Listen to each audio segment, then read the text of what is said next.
checking out this video. In this video I'm going to be doing some light float fishing for mullet, black bream, and perhaps if I'm lucky, a white bream. I'm going to be putting out some ground bait, some bread offerings, and seeing if that tickles anything's fancy. Hopefully there's a few fish here. It's a nice tide, so fingers crossed. I've come down here a little bit later than I should have tide wise and that, so without messing around, I'll get into it and get a bread mix made up and start feeding up the area, and then get my rod set up, and I'll show you a quick run through of what I'm using today.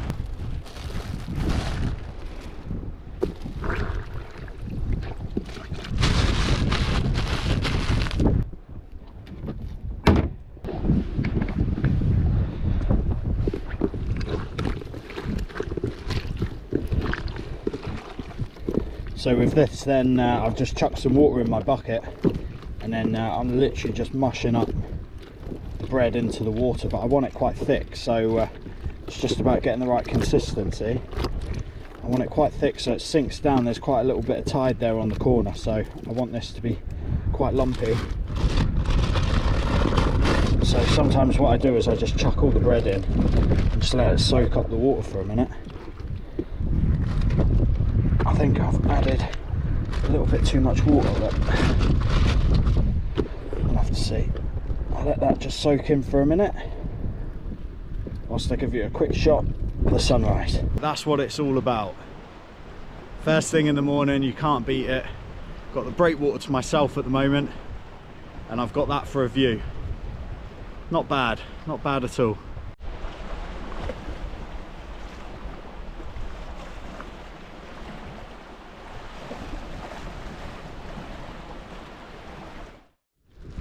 So you can see now it's a little bit thicker.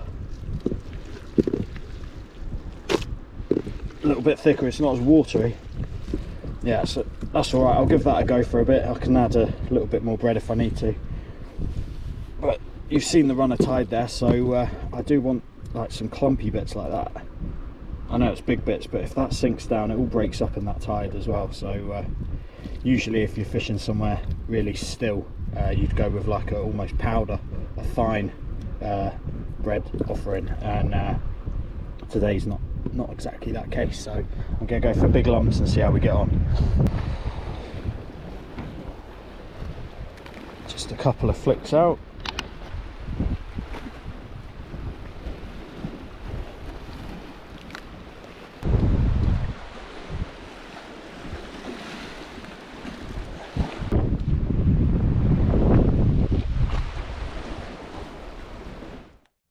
So the setup I'm going to be using today, guys, it's a 13-foot Mitchell Lake float rod. It's ideal for chucking out light floats and doing light ledgering as well if I want to do some touch ledgering later. And I fitted that with a Shimano Katana 4000, and it's loaded with 8-pound mono. So for the setup then, I've got an Alloy Avon 6-gram float, and it's secured in place using the rubbers here and a couple down the stem there. And then all I need to do to adjust the depth is just pull the float up and down accordingly to adjust the depth of what I want to be fishing at. That goes down to 2 sliding leads, little lead shots there. They're sliding. I do use the like crimp on shot, but I prefer to use like sliding lead if I can help it. Some small sliding lead then, and then a small swivel and a fairly short trace. And on the end of that then is a size 8 Camazan wide gate. So that's the rig I'm going to be using today, and I'm just going to chuck a little pinch of bread on this hook and lob that out and see what happens.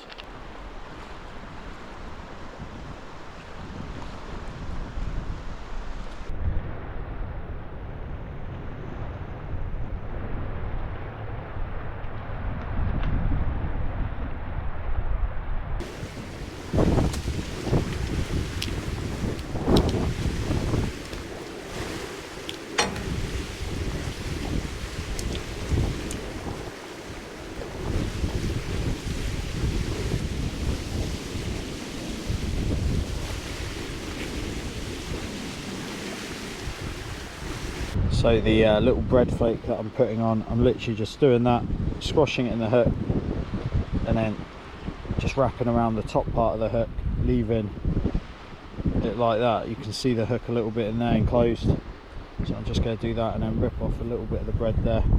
And then when it's wet, they seem to love the fluffy bit there. That bit there, they seem to love that, and hopefully when they're plucking away at it, they'll pick my hook up. See how that goes. If I get loads of bites, I usually switch down to a smaller piece of bread. Need to just adjust my drag ever so slightly. It's a little bit annoying because there is a little bit of wind, so it's going to be a bit difficult keeping the line as tight as I can. It is a little bit risky. You've got to fish right in amongst the boulders, so it's risk versus reward at the moment. But just on the corner of that run there is where my float is. I don't know if you can see it, literally at the end of the rod tip. So I'm sat right in the position I want to be, perhaps a little bit close in. That's white bream territory there, so fingers crossed there's one about.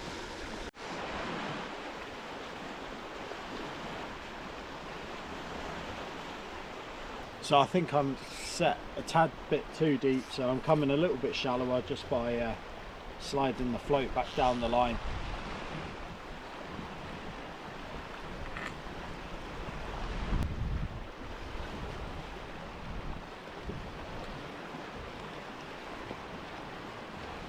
Seen a couple of fish breaking the surface before, so not sure whether they're garfish or mullet taking some of the bread.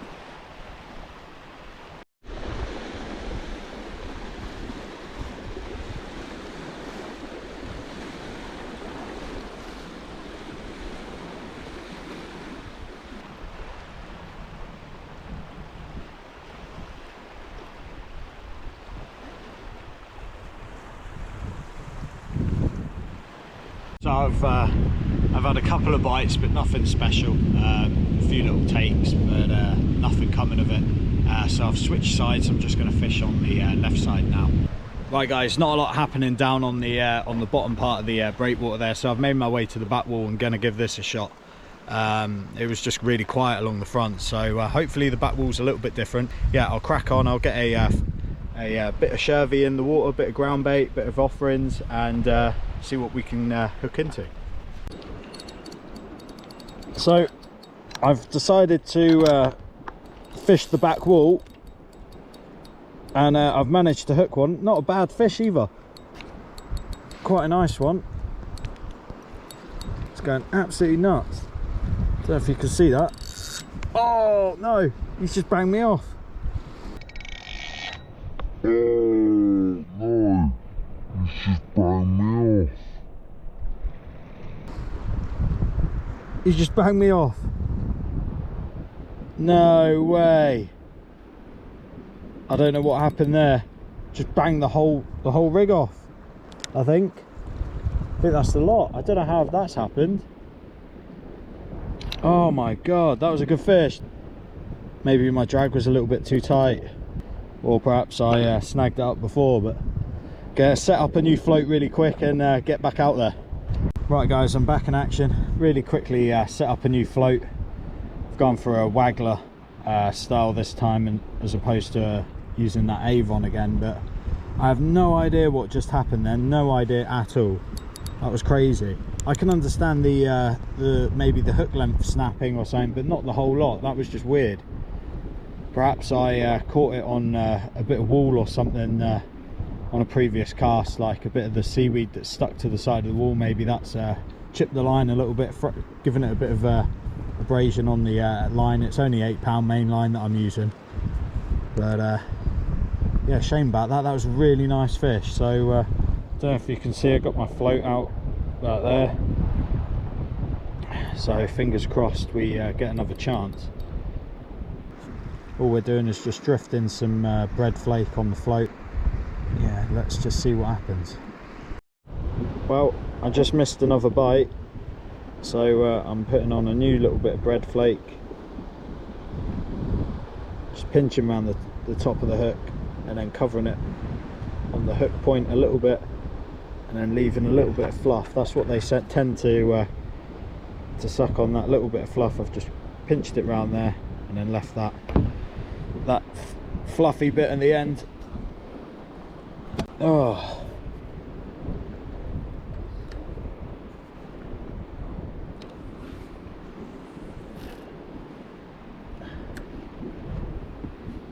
I'm not the best mullet fisherman by any means, so people find it hard enough as it is. And you get me who's giving it a go, but it is quite addictive once you get that bite and they're feeding. I seem to have them feeding at the moment, which is good because they weren't on the front wall there. I managed to get a couple feeding now. I can't see them, I'm fishing so deep. But just doing another drift for that waggler because I had a good bite before. They seem quite close in, pretty much on the wall almost, but I'm just going to let the float do its thing. It's just trying to keep all that slack line on the rod tip there, because you want to have good line pickup when you strike these fish. You want to be no messing around. I usually wait for the float to dip under for a little bit and then try and hit it, but sometimes I'm too slow. My mate Rob, that I do a lot of mullet fishing with, he's actually the one that taught me how to mullet fish. He is really good at hitting these fish, although he misses a few, but he's really good compared to me. He can almost hit it just as it's dipping down. He's ultra quick. He knows before when he's going to get a bite. Like, I'm going to get a bite now. There we go, it's gone. There we go. Oh, dropped it. No, missed that one. I let it go under for a little bit. I thought I'll let him take it a little bit, and then struck him. He wasn't as big as the first one. Just wondering, maybe my drags are a tad tight.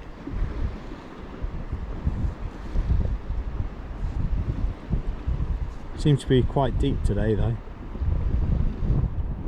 Right, what I'll do, I'll save the battery on the GoPro. I'll turn it back on if anything kicks off. See if I can actually land one. Just missed another one. It's not taking long to get a bite. They're not big ones that were down there just then. Maybe like £2.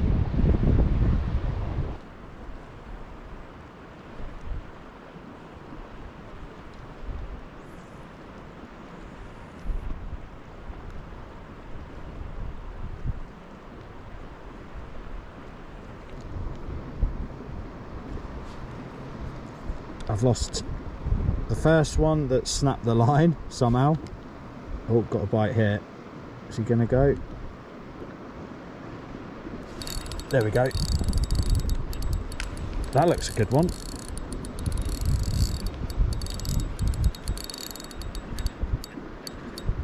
That's not a bad fish. That's not a bad fish at all. Just gonna have to knacker him out now. That's not a bad one. Don't want to do too much. I think the line might be wrapped around his gill, and I got weed on the line. My drag's nice and light this time, just so he can run. Just going to try and knacker this one out and get my net ready.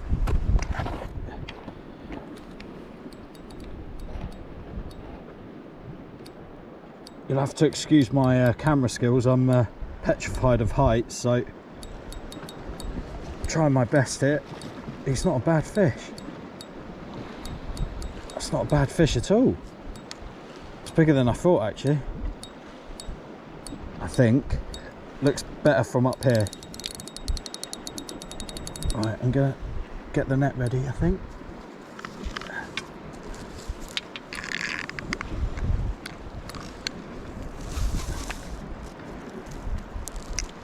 At least if I can get the net down.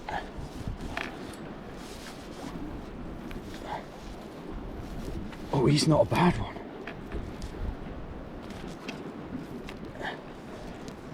Right, the net's in. Right, got the net ready. Hopefully you can see all this going off.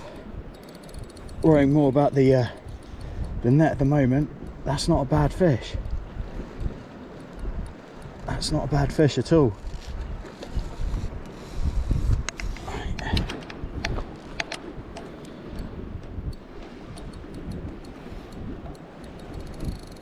Come on.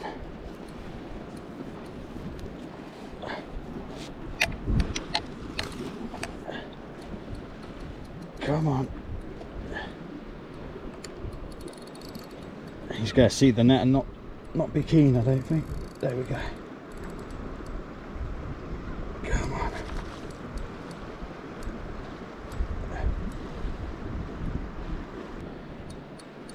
Oh, he's a good one. No. Come this way.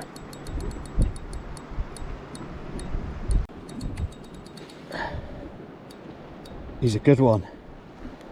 From up here, he looks about 3, 4. Maybe. I hope I can get this in. Come on. No, he's so close.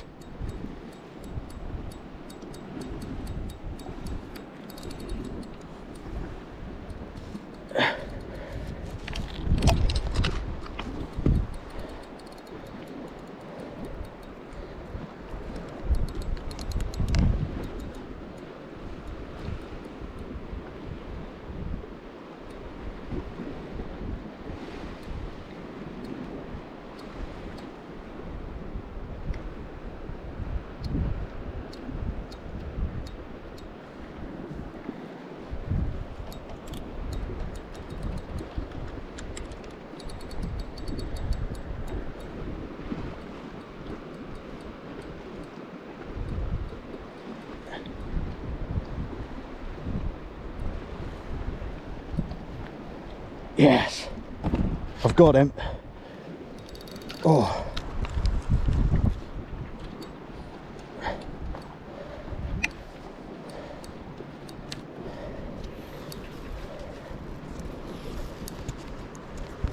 He's not in the net properly. The net has... I was wondering why that was so difficult.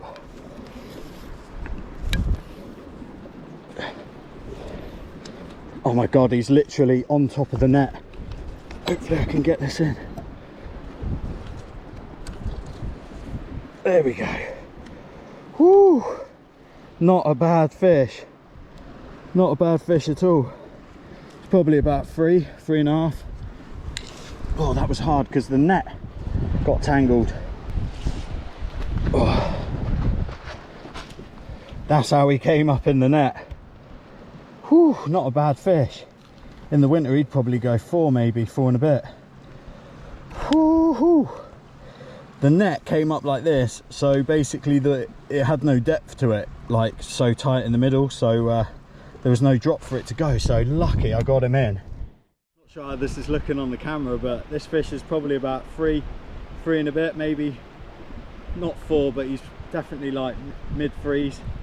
Nice fish, not as big as the first one I lost, so I'm chuffed with that. So hard to bring him in with the way the net was, but yeah, nice thick lipped.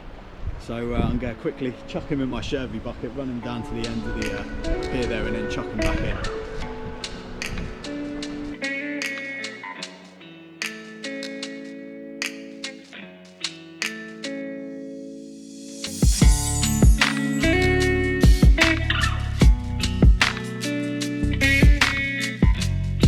Well guys, that's the end of my mullet session. I hope you enjoyed that video. If you enjoyed the video, don't forget to hit the like button and subscribe to the channel. That would be much appreciated. I'll catch you in the next video. Until then, cheers for now.